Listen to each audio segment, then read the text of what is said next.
Hey, it's Clay, and this will be a video chart on ticker symbol PLAG. We will take a look at the 30-minute time frame.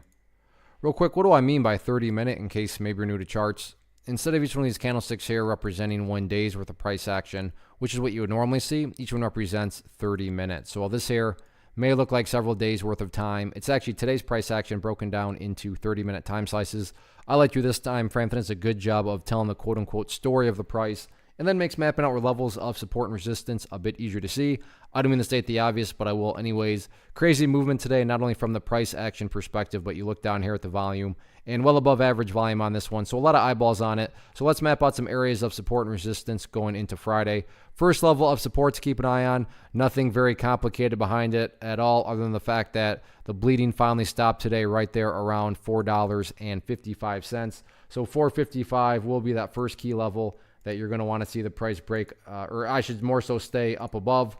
So we'll see if that can occur or not. In the event the price does not hold up above $4.55, then that's where you're going to have to get a little bit more proactive as a trader and keep in mind, where that purple line is at, which on my chart is denoting the 50-period simple moving average. What do I mean by proactive? Well, right now, yeah, that value is at 385, but because that's a moving average, that line is going to move, and therefore that value is going to move around and change on Friday. So you'll have to be, like I said, kind of take an inventory check on your own and see what the current value of that area is if that level does fail. Now, if the price stays above 455, then the purple line in the 50 period, that doesn't really mean too much at that point. But in the event it does break below it, you'll want to get, like I said, proactive and figure out what the value is at that point. Now, in the event this is some sort of bottom that's forming here and the price is getting ready to head back up, let's talk about some potential areas of resistance.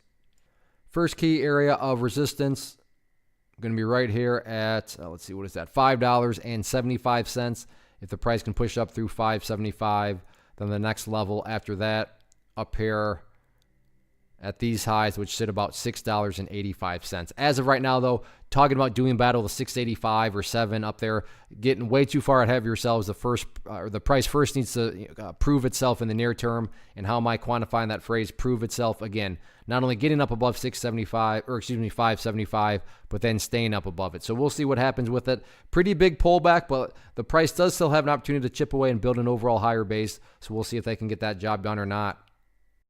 One of the biggest questions that I get is, hey Clay, how do you find the stocks that you trade? So what I've done is put together a free resource guide where I talk about the tools that I use to locate stocks that I find interesting and think may have potential. So if that sounds like something that could add value to you as a trader, then click on the image that is up on the screen right now and I will email you the guide. The guide itself is very short and to the point, and best part, it's completely free.